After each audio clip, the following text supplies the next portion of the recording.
I'm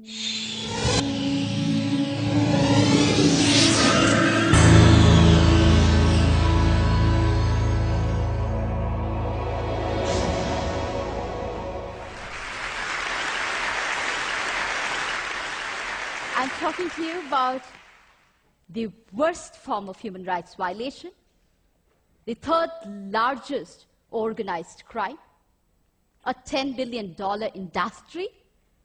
I'm talking to you about a modern-day slavery. I'd like to tell you the story of these three children, Pranita, Shaheen, and Anjali. Pranita's mother was a woman in prostitution, a prostituted person. She got infected with HIV, and towards the end of her life, when she was in the final stages of AIDS, she could not prostitute, so she sold 4-year-old Pranita to a broker. By the time we got the information, we reached there, Pranita was already raped by 3 men. Shaheen's background I don't even know. We found her in a railway track, raped by many, many men, I don't know how many, but the indications of that on her body was that her intestine was outside her body. And when we took her to the hospital, she needed 32 stitches to put back her intestine into her body. We still don't know who her parents are, who she is. All that we know, that hundreds of men had used her brutally. Anjali's father, a drunkard, sold his child for pornography. You're seeing here images of 3 years, 4-year-olds, and 5-year-old children who have been trafficked for commercial sexual exploitation. In this country and across the globe, hundreds and thousands of children, as young as 3, as young as 4, are sold into sexual slavery. But that's not the only purpose that human beings are sold for. They're sold in the name of adoption, they're sold in the name of organ trade, they're sold in the name of forced labor, camel jockeying, anything, everything. I work on the issue of commercial sexual exploitation, and I tell you stories from there. My own journey to work with these children started as a teenager. I was 15 when I was gang raped by 8 men. I don't remember the rape part of it so much as the anger part of it. Yes, there were 8 men who defiled me, raped me, but that didn't go into my conscience. I never felt like a victim then or now.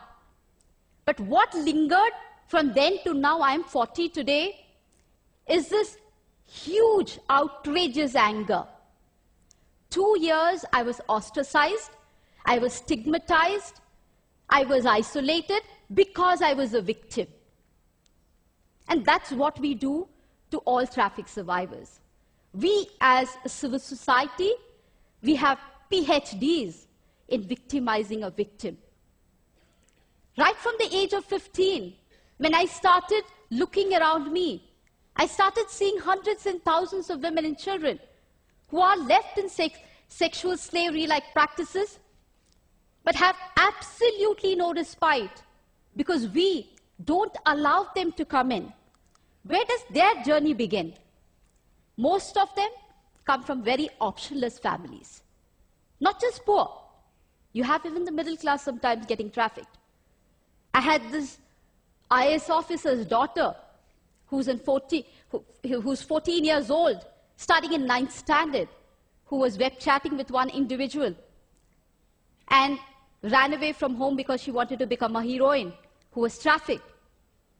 I have hundreds and thousands of stories of very, very well-to-do families and children from well-to-do families who are getting trafficked. These people are deceived, forced. 99.9% of them resist being inducted into prostitution. Some pay the price for it. They're killed. We don't even hear about them. They are voiceless, anamikas, nameless people. But the rest who succumb into it go through everyday torture. Because the men who come to them are not men who want to make you your girlfriends or who want to have a family with you. These are men who buy you for an hour, for a day, use you, throw you.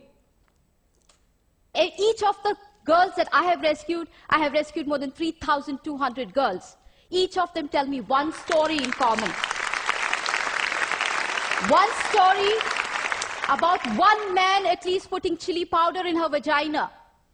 One man taking a cigarette and burning her. One man whipping her. We are living among those men. They are our brothers, fathers, uncles, cousins, all around us. And we are silent about them. We think it is easy money. We think it is shortcut. We think the person likes to do what she's doing. But the extra bonuses that she gets is the various infections, sexually transmitted infections, HIV, AIDS, syphilis, gonorrhea, you name it, substance abuse, drugs, everything under the sun. And one day, she gives up on you and me because we have no options for her. And therefore, she starts normalizing this exploitation. She believes, yes, this is it. This is what my destiny is about. And this is normal to get raped by 100 men a day. And it's abnormal to live in a shelter. It's abnormal to get rehabilitated. It's in that context that I work. It's in that context that I rescue children. I've rescued children as young as 3 years, and I've rescued women as old as 40 years. When I rescued them, one of the biggest challenges I had was, where do I begin? Because I had lots of them who were already HIV infected. 1/3 of the people I rescue are HIV positive. And therefore, my challenge was to understand how can I get out the power from this pain. And for me, I was my greatest experience. Understanding my own self, understanding my own pain, my own isolation was my greatest teacher. Because what we did with these girls is to understand their potential. You see a girl here who's trained as a welder. She works for a very big company, a workshop in Hyderabad, making furnitures. She earns around 12,000 rupees. She is an illiterate girl, trained, skilled as a welder. Why welding and why not computers? We felt one of the things that these girls had is immense amount of courage. They did not have any pardas inside their body, hijabs inside themselves. They've crossed the barrier of it. And therefore, they could fight in a male-dominated world very easily and not feel very shy about it. We have trained girls as carpenters, as masons, as security guards, as cab drivers.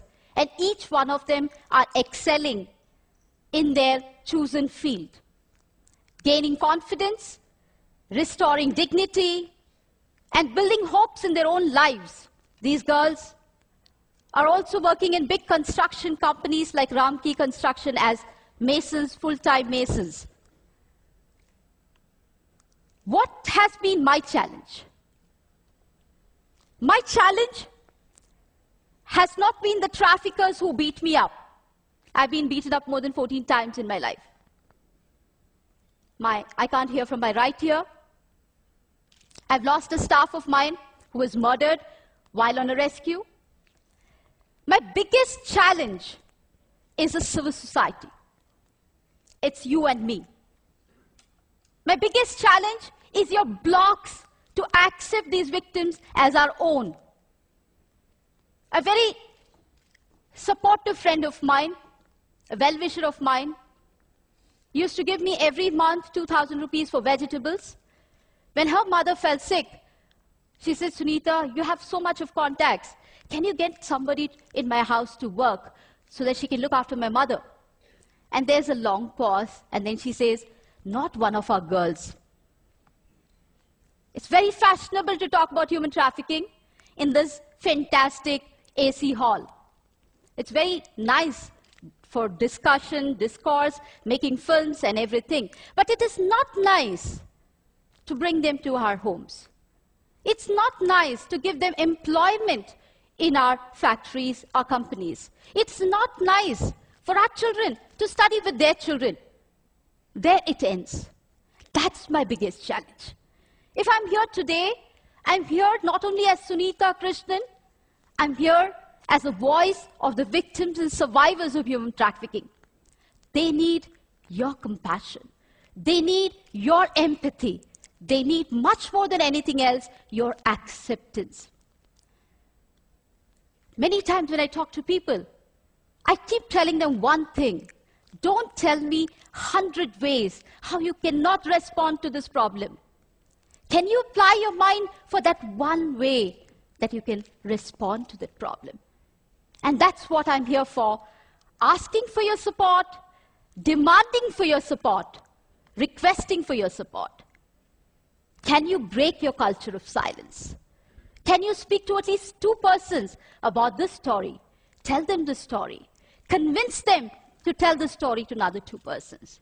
I'm not asking you all to become Mahatma Gandhis or Martin Luther Kings or Medha Patkars or something like that. I'm asking you, in your limited world, can you open your minds? Can you open your hearts? Can you just encompass these people too? Because they also are part of us. They're also part of this world. I'm asking you for these children whose faces you see, they're no more. They died of AIDS last year.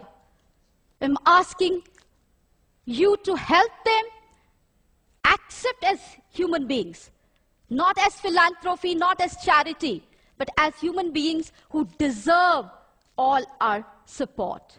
I'm asking you this because no child, no human being deserves what these children have gone through. Thank you.